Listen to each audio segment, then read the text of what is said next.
വീട്ടിലെ fan on ചെയ്ത് അല്ലെങ്കിൽ AC ഓൺ ചെയ്ത് എന്നിട്ട് ഡൈനിങ് ഹാളിലേക്ക് കടന്ന് അവിടുന്ന് തീൻമേശയ്ക്ക് മുന്നിലേക്ക് പോയി തീൻമേശയ്ക്ക് മുന്നിൽ വന്നിരിക്കുമ്പോൾ ഭാര്യ ഉണ്ടാക്കിയ വിഭവസമൃദ്ധമായ ഭക്ഷണം, കൊതിയൂറുന്ന ഭക്ഷണം, സുന്ദരമായ ഭക്ഷണം, അത് കഴിക്കാൻ വേണ്ടി കൈ കഴുകിയിട്ട് തീൻമേശയിലിരുന്ന് ആ ഭക്ഷണത്തിലേക്ക് കൈയങ്ങ് വെക്കുമ്പോൾ നിന്റെ കയ്യിൽ അല്ലാഹുവിന്റെ റസൂലിന്റെ അധ്യാപനം കടന്നു പിടിക്കുകയാണ്.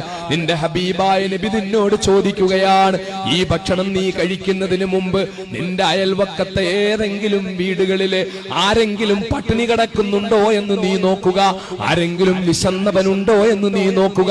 ഏതെങ്കിലും നിന്റെ അയൽവക്കത്തെ ഒരു വീടിൽ ആരെങ്കിലും ഒരുത്തൻ പട്ടിണി കിടക്കുന്നുണ്ടെങ്കിൽ നീ വയറ് നിറച്ച് ഭക്ഷണം കഴിച്ചാൽ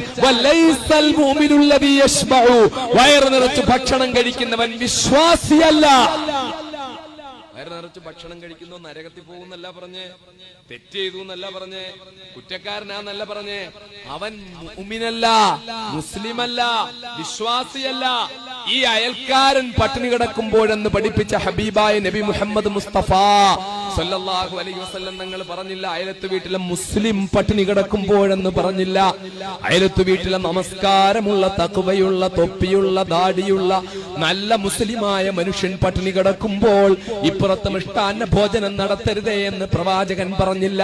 അള്ളാഹുവിന്റെ റസൂല് പറഞ്ഞത് അയലത്ത് വീട്ടിലെ ആള് മുസ്ലിമാകണമെന്നില്ല.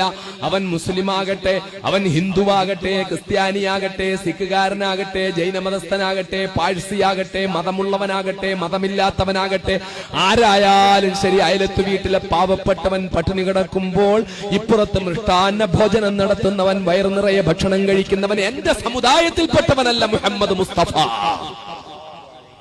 ഇന്ന് വരെ ഒന്ന് നോക്കിയിട്ടുണ്ടോ?